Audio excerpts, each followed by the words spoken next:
కొద్దిగా ఇటు సైడ్ రమ్మ సైడ్ రెడ్డి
బాలాజ్ గారు,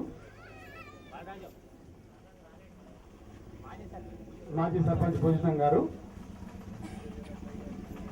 మరియు వార్డు మెంబర్లు ఎవరన్నా ఇక్కడ ఉంటే దయచేసి వేదిక దగ్గరికి దేవీశ్వర్ సర్పంచ్ గారిని వేదిక దగ్గర రావాల్సిందిగా కోరుతున్నాం. మాజీ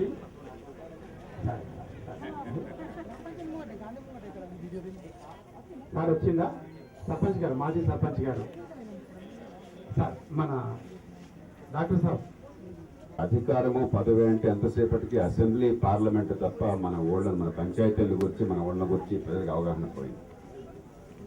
కాబట్టి పార్టీలకు అతీతంగా ముందు ఈ మూడవ స్థాయిలో ప్రభుత్వం, ఈ గ్రామంలో కావచ్చు, మండలం కావచ్చు, జిల్లా కావచ్చు, మున్సిపాలిటీ కావచ్చు, ఇక్కడ ప్రభుత్వం బలపడనిదే, ఇక్కడికి వనరులు రాందే, మన పన్నుల డబ్బులో మనకు వాటా రాందే, ఇక్కడ మంచి నాయకత్వం ఎవరన్నా కానివ్వండి, ఈ పార్టీ ఆ పార్టీ నాకు ఆ పట్టింపు లేదు, మంచివాళ్ళు, పనికొచ్చేవాళ్ళు, ఊరిని గురించి ఆలోచించేవాళ్ళు, నాయకత్వాన్ని ఇచ్చేవాళ్ళు, వాళ్ళు రాందే. అన్ని వర్గాలకి, ఎస్సీ కావచ్చు, బీసీ కావచ్చు, ఆడ కావచ్చు, మగ కావచ్చు, ఇక్కడ అందరికీ ఈ అధికారంలో భాగస్వామ్యం రాందే. ఈ దేశంలో ప్రజాస్వామ్యం సాధ్యం కాదు. అందుకోసం ఈ ఊరు వచ్చాను. ఇక్కడ నలుగురు మహిళలు, ఇక్కడ ఎస్సీ మహిళల రిజర్వేషన్ కాబట్టి సర్పంచ్కి పోటీ పడుతున్నారని విన్నాను. ఎవరు నెగ్గుతారని మీరు తెలుసుకోండి. ఎవరు పనికొస్తారు వీళ్ళు అందరూ. నా దృష్టిలో ఎవరు నెగ్గినా కూడా అందరు నెగ్గినట్టే. ఏమా, మీకేం పట్టింపులు లేవు కదా, మీకు కావాల్సిన ఊరు బాగంతే. కానీ నేను కోరేది ఒక 3-4 అంశాలు, ఎక్కువ సమయం తీసుకోవడం. మొట్టమొదటిది, గ్రామ పంచాయతీ ఆదాయం మొత్తం, ఈ ఊరు పంచాయతీ ఆదాయం ఎంత తమ్ముడు? మీకు ఆదాయం అంతా పంచాయతీకి సంవత్సరానికి వచ్చేది 1,00,000 చిల్లర.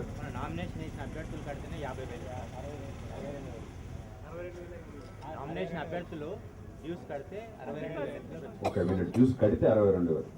అంటే 1,00,000 రూపాయల ఆదాయం ఉన్న పంచాయతీలకి చాలా చోట్ల 10 లక్షలు 20 లక్షలు ఎన్నికల్లో ఖర్చు పెడుతున్నాం. అర్థముందా ఏమన్నా?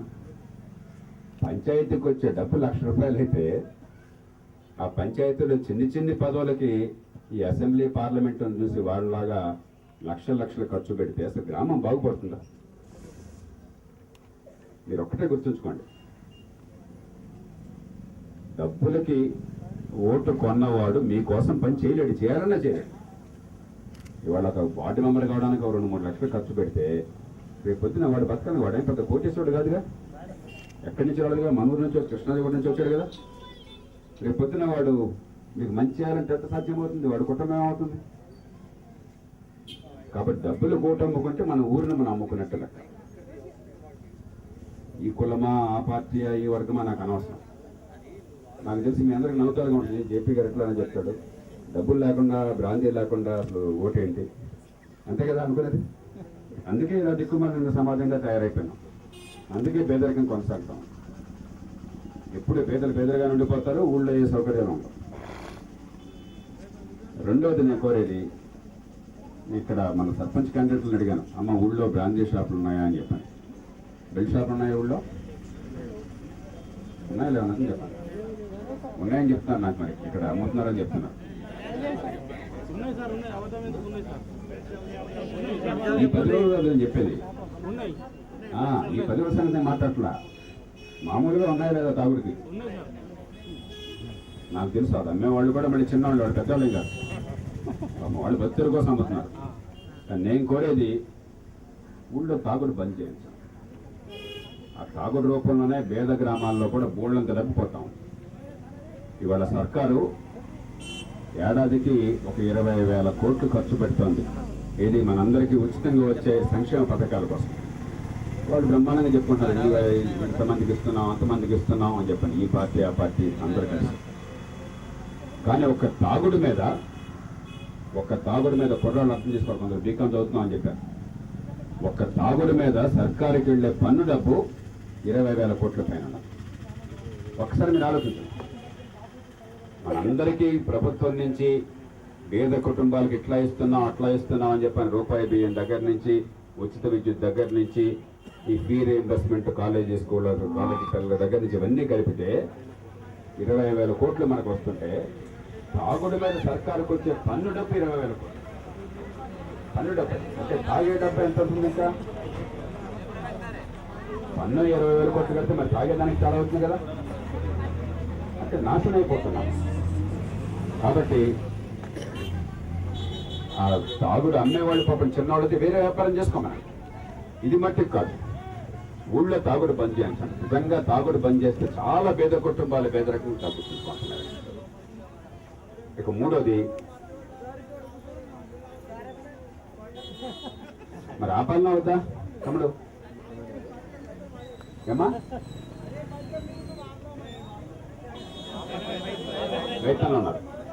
అందుకనే నేను గట్టిగా వాదిస్తోంది ఏంటంటే, నేను ఇక్కడ పార్టీల మాటలు చెప్పా కదా, నేను వాదిస్తోంది ఏంటంటే పంచాయతీకి అధికారం ఇచ్చేయాలి. మనం గట్టిగా పోరాడాల్సింది ఏంటంటే, ఈ ఊళ్ళో బెల్ట్ షాపులు ఉన్నాయి, అదే గుడంబా ఉంది, మరొకటి ఉంది, ఏమున్నా సరే వాటిని ఆపేసే అధికారం మీ చేతుల్లోనే చట్టబద్ధంగా ఇవ్వాలి లేదు.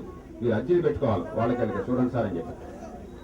అలా కాకుండా ఈ ఊళ్ళో ఇది ఉండొద్దని బంద్ చేసే లైసెన్స్ షాప్ ఉండాలా, నిర్ణయం చేసే అధికారం మీకు ఉండాలా. ఈ బెల్ట్ షాపులు గుడంబా ఉంటే వాటిని పూర్తిగా మూసేసే అధికారం మీకు ఉండాలి. అప్పుడు కనీసం జనం కదిలి వస్తే మీరంతా కూడా తలుచుకుంటే మీ ఊళ్ళో ఏం జరగాలి మీరు నిర్ణయం చేసుకోవచ్చు. ఇక మూడోది, సర్కారు ఎంత ఖర్చు పెడుతుందో తెలుసా డబ్బు అసలు? మీకు ఎవరికన్నా ఐడియా ఉందా? ఈ మధ్య కొత్త సినిమా ఏది రిలీజ్ అయింది? ఏ సినిమా? సాహసం. ఎవరు హీరో? ఎవరు దానిలో? Gold picture. చూసారా సినిమా? చూసారా? 3 సార్లు చూసింటాడు సార్. ఏం తమ్ముడు సార్, నేను తప్పట్లా. కానీ ఎవడో సినిమా వాడు కోట్ల రూపాయలు తీసుకుని సినిమా తీస్తే ఆ సినిమా అర్జెంట్ దాని గురించి మాట్లాడుకుంటున్నాం, ఆ సినిమాకి వెళ్తున్నాం, డబ్బులు ఇచ్చి సినిమా చూస్తున్నాం, వాళ్ళందరినీ పోషిస్తున్నాం. మన డబ్బు ఎంత ఖర్చు అవుతుందో మనకు తెలియదంటే మనం సిగ్గుపడాలని వద్దా? ఏం తమ్ముడు? శిల్పడం అవుతా మీరు బీకామ్ చదువుతున్నారు అవునా? నువ్వే బీకామ్ చదువు చెప్పింది. బీకామ్ అంటే ఏంటయ్యా? డబ్బులు లెక్కలే కదా, అకౌంట్స్. మరి మన అకౌంట్ తేలాలిగా, మన పన్నుండే ఎంత ఖర్చు అవుతుందో మనకు తెలియాలిగా. మన సర్కారు పెట్టే ఖర్చు అదేమన్నా వాళ్ళ జేబులో డబ్బు ఖర్చా? అదేమన్నా కిరణ్ కుమార్ రెడ్డిదా, కేసీఆర్దా, చంద్రబాబు నాయుడుదా? మనదేగా. మనం తెలుసుకోవాలి, మనం తెలుసుకోవాలి. ఎంతో ఒక్కొక్క మనిషి పేరుతో 20,000 ఖర్చు పెడుతోంది సర్కార్ ఏడాది. ఒక్కొక్క మనిషి పేరుతో, ఆడ మగ పసిపిల్లలు చిన్నపిల్లలు అంటే కుటుంబంలో 5గురు ఉంటే ఏడాదికి ₹1,00,000 ఖర్చు అవుతాం. ఈ డబ్బు ఖర్చు అవుతాం. 5 ఏళ్ళకి 5 లక్షలు. మీరు గట్టిగా పోరాడాల్సింది. ఎవరింటికైనా కూడా రేపొద్దున ఆ 20,000 మొత్తం మనం ఏమని అడగట్లా. దానికి ఏదో మరి పెద్ద పెద్ద పథకాలు, రోడ్లు, ఇంకోటి ఖర్చు అవుతుంది మనకు కాదంటలా, గీతాలు అవన్నీ. కనీసం 10 వంతన్నా మన ఊరు రావచ్చు కదా. 20,000లో 2,000 మనకు వచ్చింది అనుకోండి, కనీసం అది ధర్మమే కదా. అంతకంటే ఎక్కువ రావాలి, కనీసం 2,000 అడగచ్చు కదా మనం. మన డబ్బేది 2,000 మా ఊళ్ళో ఖర్చు పెట్టండి, మా కళ్ళెదురుగా, మా పంచాయతీ ద్వారా అన్నారనుకోండి. ఇప్పుడు మీ ఊరు జనాభా 3,200 ఎంత ఉంది, అవునా? జనాభా ఎవరో తెలియదు, ఓట్లు తెలుసు. 3,200 ఎంత ఉంది జనాభా మీద. అంటే 3,200 ఉంటే 2,000 వస్తే 64 లక్షలు ఏడాదికి వస్తుంది. మీరు ఒకసారి ఆలోచించుకోండి, 64 లక్షల రూపాయలు మన కళ్ళెదురుగానే ఖర్చు అయితే ప్రతి ఏడాది 5 ఏళ్లలో 3-4 కోట్లు మన కళ్ళెదురుగా మన డబ్బు ఖర్చు అయితే ఈ ఊళ్ళో మీకు 10 మందికి కావాల్సిన పనులన్నీ చేసేసుకోవచ్చునా? అన్నీ అయిపోతాయి కదా. అది పెద్ద డబ్బు కాదు. 90 రూపాయలు అక్కడే ఉంటాయి నూటికి. 10 రూపాయలు ఇక్కడికి వస్తే వచ్చే డబ్బు అంతా. దానికోసం పట్టుబట్టాలి. ఈ పంచాయతీ ఎన్నికలను పత్రికలు అదే పని రాస్తున్నారు. ఎందుకు ఈ పంచాయతీ ఎన్నికలు? నిజంగా నన్ను అడిగితే అక్కడ ఏమీ లేదు, పైసా డబ్బు లేదు, అధికారం లేదు. మీ బడి పంతుల్ని బదిలీ చేయాలంటే మీకు తెలిసే సంగతి, మీ ఊళ్ళో ఉన్న టీచర్ని మీ పక్క మండలంలో ఇంకో ఊళ్ళోకి బదిలీ చేయాలంటే వాళ్ళు ఎక్కడ పోవాలో తెలుసా? మీరు చాలా అమాయకులు. ఈఓ దగ్గర పని అయిపోతే ఇంకేముంది? ఎమ్మెల్యే దగ్గర కూడా కాదు. ఎమ్మెల్యే పైన చేయాలి కరెక్టే, ఎమ్మెల్యే దగ్గర కూడా కాదు, కమిషన్ దగ్గర కూడా కాదు.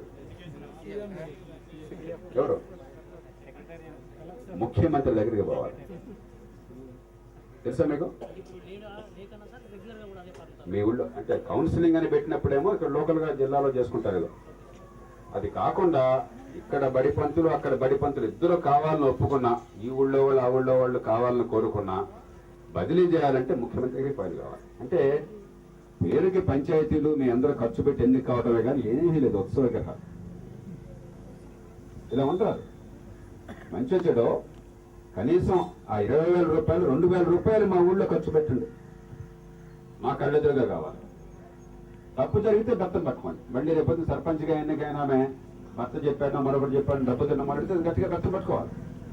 మన ఉద్దేశం వీడు తినేవాళ్ళు కాదు. కానీ ఇక్కడ మన ఊళ్ళో కావాలి, మన కళ్ళెదురుగా. మన కళ్ళెదురుగా అయితే మనకు తెలుస్తుంది ఏం జరుగుతుందో, తప్పు చెడు. ఒకవేళ చెడు అయితే మీరు గట్టిగా నిలబడచ్చు. మీ అందరికీ తెలివితేటలు ఉన్నాయి, మీకు శక్తులు. దానికోసం పోరాడాలి. ఇక సర్కారు ఎప్పుడు చెప్పినా కూడా మన ఏదో ఆహార భద్రతా చట్టం అన్నారు, అంతకుముందు ఇంకోది అంటారు, ఏదో బోర్డులంతా మీకు ఇచ్చేస్తున్నా ఉంటారు.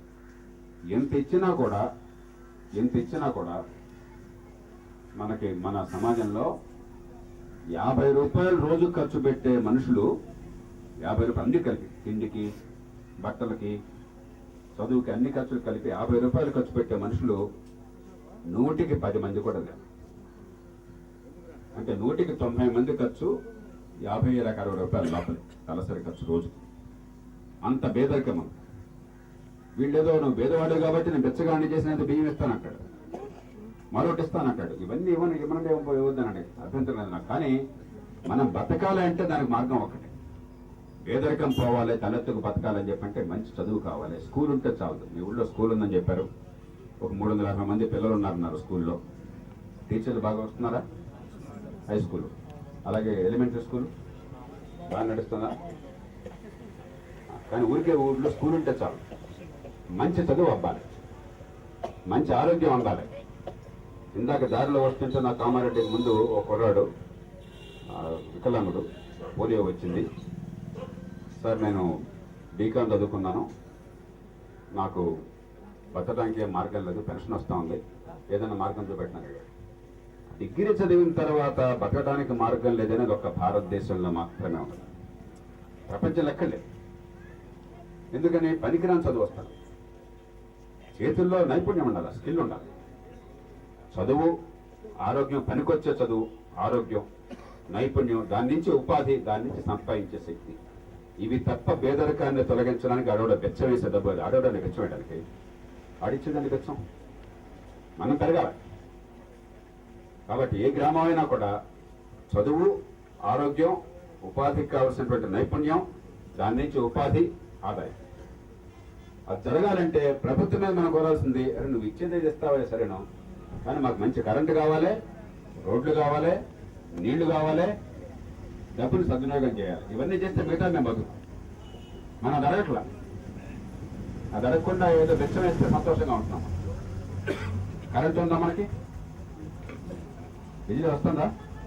ఉద్యోగం వచ్చి నేనే పెట్టుకుంటాను, 2-3 లక్షలు పెట్టుబడి పెట్టారు, కరెంట్ లేదా నడిచేదట్టంగా. కాబట్టి ఎందుకంటే బ్యాంకు ఆశించి ముందు వాళ్ళు పక్క రాష్ట్రంలో కరెంట్ అనుకుంటే అసెంబ్లీలో 240 మంది సపోర్ట్ కొడుతున్నారు, సపోర్ట్ చేయరు. మేము పోయి గ్రామ పంచాయతీ సభ్యులు పోయి ట్రైన్ చేయలేదు. వాళ్ళు ఎందుకున్నారు పాకిస్తాన్ వాళ్ళ? ఒక్కరి మీద సార్ మీరు ఇచ్చే 2.5 సెకండ్లు మీకు ఆడ అసెంబ్లీలో 240 మంది సభ్యులు ఉన్నారు సార్. వాడు ఏం చెప్తారు? వచ్చే ఇప్పుడు మా ఎమ్మెల్యేకి వచ్చే పాటు ఎన్ని వెళ్ళిపోతున్నాం ఆయనకే చెప్తారు. ఇక్కడికి వచ్చి ఒక మైనారిటీ ముఖ్యమంత్రి, ఒక మినిస్టర్కి ఆయన ఫండ్స్ రివర్స్ ఎన్ని వెళ్ళిపోతున్నాయి ఆయనకే అర్థమవుతుంది. పేపర్ ప్రకటన వచ్చి నీకు సార్ ఆ ఫండ్స్ ఎమ్మెల్యే అసెంబ్లీ దగ్గర కాదు, పంచాయతీకి ఫండ్స్ కావాలి, సర్కారు చేస్తున్నా సర్కారు చేయాలి, కరెంటు బాగా ఉండాలి. మీకోసం కొన్ని ల్యాప్టాప్ల కోసం కొన్ని కోట్ల రూపాయలు ఖర్చు పెట్టి వికలాంగులకు ఒక 500 పింఛన్ పెంచడం చచ్చిపోతుంది. దానిలో తీసుకునే వాళ్ళు ఉన్నారు తెలుసా? మీరు ఇచ్చారు సార్, మీ స్టేట్మెంట్ చూస్తాం. నేను స్టేట్మెంట్ ఇవ్వాలా, వాళ్ళు రాసుకున్నాను. ఎప్పుడు స్టేట్మెంట్ మేము ప్రెస్ చూస్తాను, తెలిసేవాళ్ళు ప్రెస్ సార్ అసెంబ్లీ ఏం జరుగుతుందో ప్రెస్. కాబట్టి మామూలు వాళ్ళ మీద కూడా చిన్న వేసి సార్ కరెంట్ బిల్ సర్చార్జ్ అని ఏంటి సార్ అది?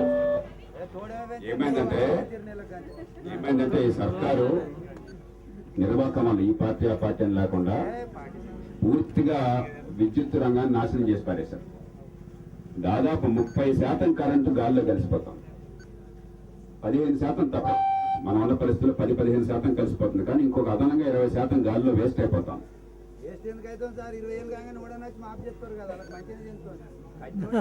అట్లా కదా కరెంట్ ఏంటంటే కరెంటు శక్తి కదా, ఆ శక్తిని సరిగ్గా మనం కాపాడుకోకపోతే, దానికి తగినటువంటి ఏర్పాట్లు చేయకపోతే కొంత వేస్ట్ అయిపోతుంది. ఆ వేస్ట్ అయితే గౌరవం పెట్టాలి కదా, గౌరవం పెట్టాలి. మేమే చూస్తారు, నామే చూస్తారు. ఓట్లేమో వాడికి, ఖర్చేమో మంది. ఓట్లు వేసినప్పుడు మనం గుడ్డిగా వేస్తుంటే వీళ్ళంతా మనకి మైల్ చేస్తారని చెప్పని తర్వాత జరిగేది ఇది. మనకి పేరుకు పెత్తనం ఇస్తే ఏమవుతుంది? పేరుకు పెత్తనం ఇస్తే ఏమవుతుంది?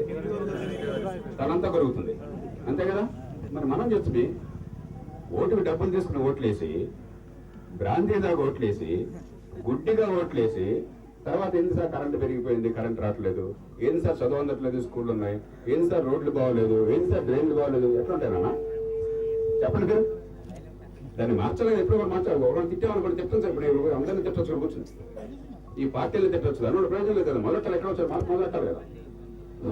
కాబట్టి మనం పోరాడాల్సింది ఇక్కడ కనీసం కొంత డబ్బన్నా మా ఊళ్ళో మా కళ్ళెదురుగా మా కోసం ఖర్చు కావాలా, మా పంచాయతీ ద్వారా. ఈ బ్రాంతి వగైరా ఉండాలనే నిర్ణయం ఇక్కడ జరగాల.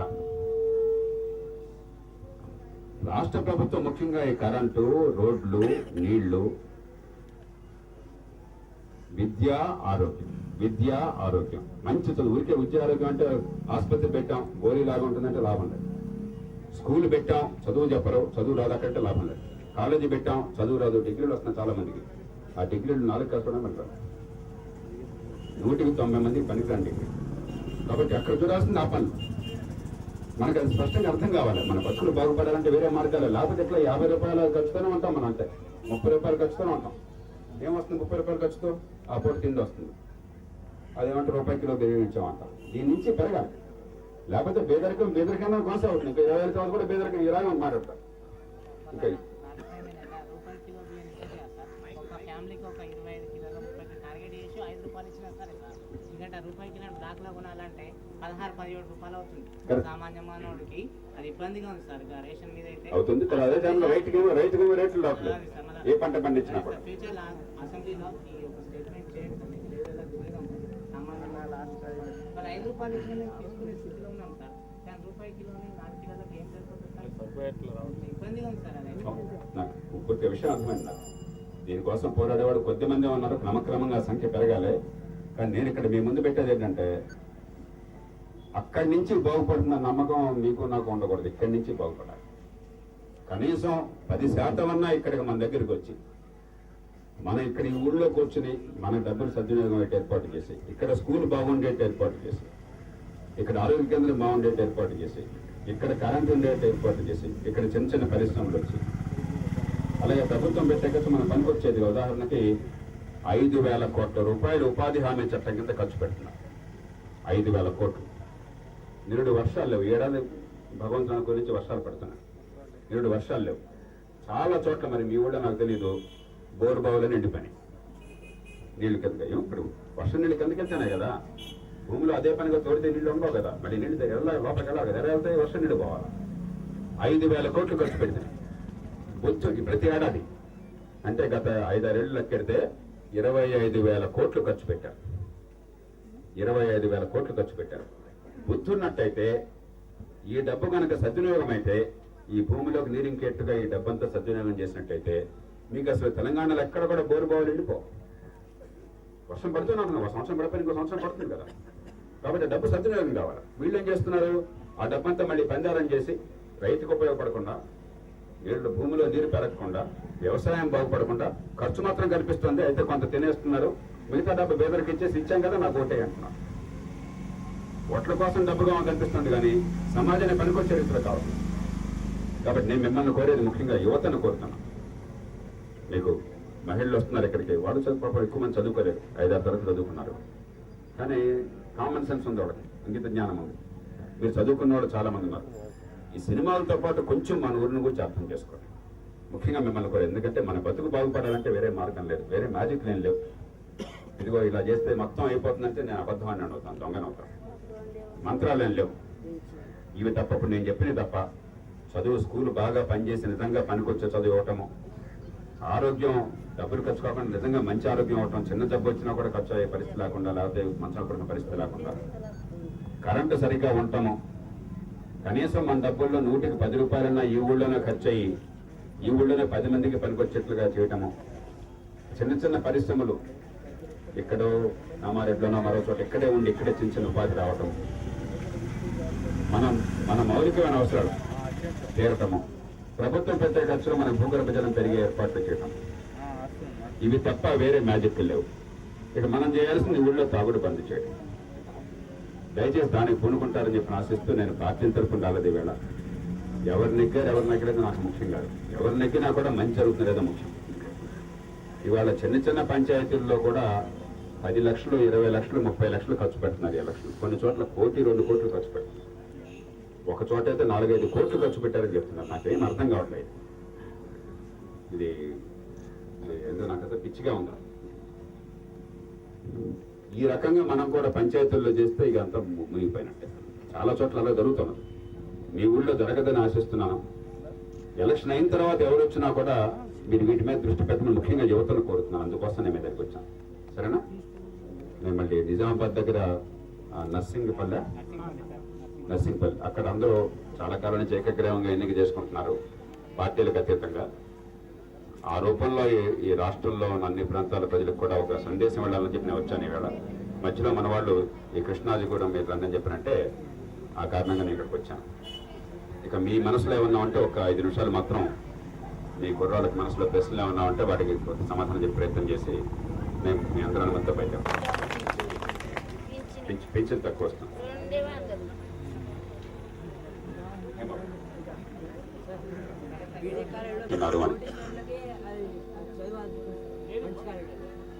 మంచి ప్రశ్న అడిగాడు. మనకి బీఈడీ కాలేజీలు కానీ, నర్సింగ్ కాలేజీలు కానీ, ఫార్మసీ కానీ, ఇంజనీరింగ్ కానీ, మెడికల్ కానీ 100 కాలేజీలు వచ్చినాయి. ఒక్కసారి వచ్చినాయి. ఏం చేస్తున్నారు? బీఈడీ కాలేజ్ పెట్టాలంటే దానికి గవర్నమెంట్ అనుమతి కావాలి. అనుమతి అందుకనే మనకి ర్యాంకులు వచ్చి చేరినా ఒకటి మేనేజ్మెంట్ సీట్ల సమస్య. మిగతా సీట్లో ర్యాంకులు వచ్చి చేరినా కూడా ఏదో కొద్ది కాలేజీలు తప్ప మిగతా కాలేజీల్లో చదివేం రావట్ల. మెడికల్ కాలేజీలో కూడా రావట్ల. చాలా కాలేజీల్లో అక్కడ పంతులు లేరు, బిల్డింగ్లు ఉన్నాయంతే. ఎందుకు చేస్తామో తెలియదు. పాపం కష్టపడి 2 ఏళ్ళు రాత్రి వాళ్ళు కష్టపడి ఆ ఎంసెట్ కోసం ఒళ్ళు హోనం చేసుకుని ఈ ప్రైవేట్ కాలేజీల్లో కోచింగ్ కాలేజీలకు పోయి అక్కడి నుంచి కాలేజీలు చేరితే అక్కడ చివరికి చదువు అందదు, కన్నీళ్లు గారుస్తున్నారు. సర్కారుకి ఏమేమి పడతావు? సర్కారు కల్లా మాకు లంచం ఇచ్చేయండి, మీరు ప్రైవేట్ సీట్లు మీరు ఇష్టం వచ్చినట్టు నమ్మేసుకోండి, మేనేజ్మెంట్ సీట్లు, స్కూల్ స్టాండర్డ్స్ ఎట్టున్నా మాకు అభ్యంతరం లేదు, ఆ పిల్లలు చావు వాళ్ళు చేస్తారు. ఇది మనకు చదువుగా ఉంది. కాబట్టి దీని నుంచి బయటపడాలంటే స్టాండర్డ్స్ బాగుండే చదువు కావాలి, అమ్మకుండా ఉండే చదువు కావాలి. ఈ 2 కోసం యువత నిలబడాలి. మనకది మరి మనలో సినిమాలకు వచ్చి ఉత్సాహం ఉంది తప్ప, లేకపోతే పార్టీలు వర్గాలకు వచ్చి ఉత్సాహం ఉంది తప్ప మన చదువు బాగుపడాలనే ఉత్సాహం పెద్ద కనిపించట్లేదు. కనిపిస్తే వాడు కదులుతారు.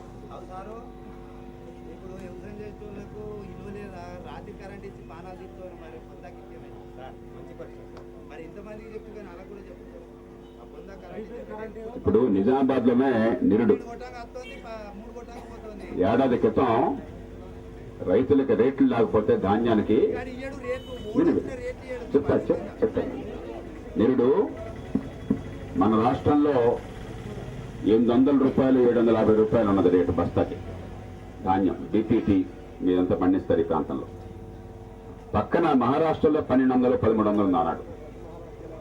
అప్పుడు ఇక్కడి నుంచి మేమంతా కొన్ని వందల మందిని నిజామాబాద్ నుంచి నాందేడ్ దాకా నడిచి భుజాల మీద మన ఎడ్ల బళ్ళ మీద చిన్న చిన్న మూటలు పెట్టుకుని అక్కడికి పోయి ప్రభుత్వాన్ని ఎదిరించి దమ్ముంటే అరెస్ట్ చేయండి అని చెప్పిన ఆ రాష్ట్రంలో అమ్మినా.